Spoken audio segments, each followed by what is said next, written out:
What a convincing win by the former World Fisher Random Chess or Chess 960 champion Wesley Saw as he crushed his opponent Jeffrey Xiong in just 13 moves. In round 1 of the tournament, he lost against Garry Kasparov. Of course, my favorite player, the legendary Garry Kasparov, and Wesley Saw bounced back in round 2, and that is the game we will analyze today. As you can see, the major and minor pieces, also the king, are places from different place to another. It's randomly placed. That's why it's called random chess or Fisher random chess 960. Any opening that you know, Relope, Sicilian, French, whatever, it will not apply here. It will not work here. So the principle of opening will remain. Getting the center, diagonal for bishop, for the queen, center for the knight, open file for the rook. Of course, you must be good at tactics, strategy, and how you read the position. That is how you win for this kind of chess setup. So let's go. C4, C5, knight F3, knight F6. Typical opening for chess, classical chess.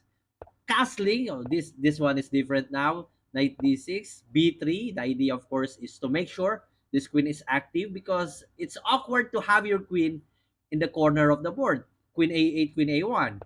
B5. So same idea for Jeffrey Xiong. However, Wesley So decided to sacrifice the pawn on B5 for a timing and quick development of the other pieces. After c takes b, the idea is to immediately go to knight f4, targeting the e2 pawn and of course the g2 pawn. Knight to c3, protecting this e2. Of course, if for example, white would decide to go here, knight e2, check, and the rook will say bye-bye. So Jeffrey is forced to go knight to c3, protecting this e2, bishop to e5, pinning down the knight. It seems like, how can you protect now the e2 pawn? By moving the rook, knight takes e2, check, it will be captured. So king h1, and here, Wesley decided not to capture the e2 pawn yet. d6, why? I can capture that one anytime. The knight is pinned. Let me have my bishop to pressure the b5 pawn. Jeffrey decided, okay, I will support my future pass pawn. Knight takes to e2 by Wesley Saw. Rook to d1. The idea, of course, is if knight takes c3, capture, the rook is on the open file. Knight to f4. So Wesley understood that by capturing the knight on c3 will not help the position. It will simplify the position. And guys, this is one of the good technique or good understanding that this is inactive knight.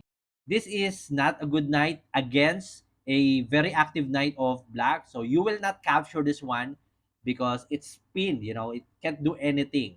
So knight f4 will pressure once again the g2 pawn, rook to g1, and here Wesley throw an amazing punch. Can you spot it? Knight takes g2, king takes g2 force because of course queen takes f3 will happen after rook takes, and here bishop to d7.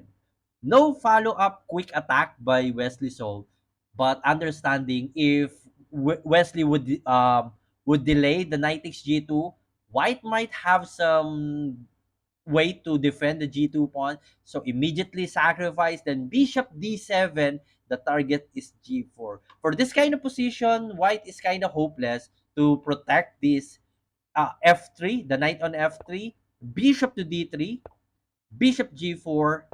Wesley found a crucial move that would force Jeffrey Xiong to resign the game. You may pause the video to analyze the position, and you may comment the last move of black that forced Jeffrey to resign the game. Are you ready?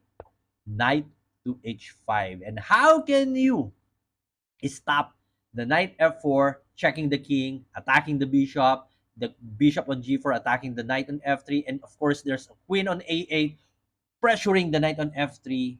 Jeffrey just resigned.